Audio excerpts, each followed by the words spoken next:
The Razer DeathAdder Essential, one of Minecraft's very first budget gaming mice. Well, maybe not one of Minecraft's best first budget gaming mice, but it was a budget gaming mice a while back. Almost a decade.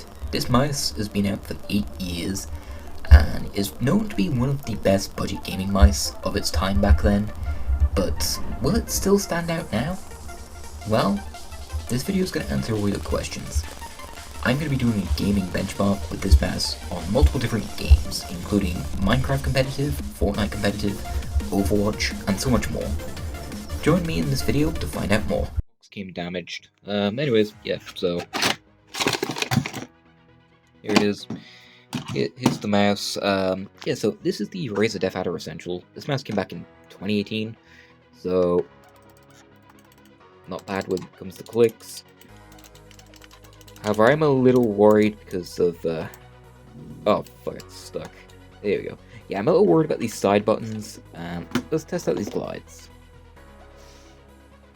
Not good compared to my budget mouse, which is the Ajaz NJ08. Let me just, side comparison. That glides. This feels weird. This feels fine. I don't know, it's weird.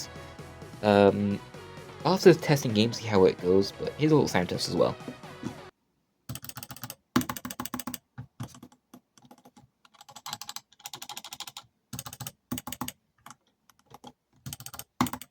Also, the RGB on this mouse, it has none, it's just green, that's it. Yeah, anyways, enjoy, and here are the benchmarks. Okay, so while I'm playing Minecraft, it's a bit of an interesting one because everything feels really good so far, and you'll understand why I get a bit confused with this mouse. Now, the main reason why is because when playing Minecraft, it's really easy to aim, it's really easy to do PvP, the clicks are perfect, and overall, everything felt really good. The glides were a little bit on the heavier side, it just didn't feel as good as, let's say, the Attack Shark R1, the Viper Mini, or just like any of the more current budget mice. Especially like the Attack Shark R1, which is literally just $13, which is pretty amazing to be honest. But what I find really weird about this mouse as well is the fact is that it doesn't have a DPI button, which I find to be a bit strange considering the fact that there were a lot of gaming mice back then that did have a DPI button. But mind, seeing some of the more budget mice on AliExpress and other places such as the Attack Shark V6 or something like the Ajaz mice, they don't have a DPI button as well. This Attack Shark R1 that I have does have a DPI, but yeah, it's a bit interesting because, I mean, the wire felt basic, it's just a standard cheap mouse, but the best way to explain this mouse is that it literally is just a cheap budget mouse. And when playing Minecraft, it actually felt really good. Like, I didn't have any issues at all with the clicking or the scroll wheel or anything like that. So let's go on to our next game. Alright, so with Black Ops 3 it was pretty much the same as Minecraft. Like, the aiming was really nice and smooth. I was able to hit a lot of shots as well, which is really good. I was also able to do a lot of other things as well, such as aim with ease, tracking with ease. However, there was a little bit when it came to the tracking side, and I think that's because it's more of a heavier mouse.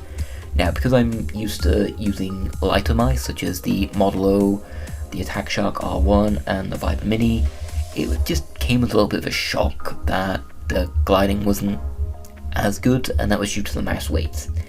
But I would really consider this as a good budget mouse. Even now, it's still really decent to use, especially since I found it for $7 on AliExpress. Now, the only issue to this is that the box was damaged, which does suck, but oh well, we're getting shitty boxing and shitty transport anyway, so I mean, meh. But cheaper, I actually don't mind that, to be honest. Now, the last thing that I do want to say when it comes to Call of Duty is that the mouse is really nice and really smooth to use. Fortnite was a fucking joke when using this. I honestly hated using this in Fortnite because the side buttons were horrible. It just didn't feel good in the slightest. The side buttons are probably the weakest part about this mouse. Like, honestly, they are the worst when it comes to using a gaming mouse. Like, I've used cheap gaming mice, I mean cheap $2 gaming mice, and I would prefer those side buttons over this side button any time of the day. So when building using stairs and floors, which is what most people use for building in Fortnite, it's a huge pain in the ass. Not to mention the tracking and all that, I actually found to be a bit more difficult, especially trying to land those shots. As you can see right here, I wasn't even able to shoot a single fucking target. I mean, this is more depressing than slavery, but still. Anyways, let's move on to our next game. Honestly, I used this game because it was fun. I don't even know why I'm using it as benchmark, but oh well. But yeah, Quake 2 is just a really nice, fun game to play. And if I'm being honest, it's also really nice to use this mouse as a benchmark because it's really fast movement, so it relies on, like, tracking really well. And not only that, but also relies on target switching as well, unlike Fortnite, because with this, it's like a heavily movement game. So you can't just peek around the side, get a couple of shots in, like Overwatch, Fortnite, etc. Like, you actually have to, like, heavily focus on aiming and not as much on movement. So yeah, that's pretty much it. Now, when using this in Kovaaks, there really wasn't much to say.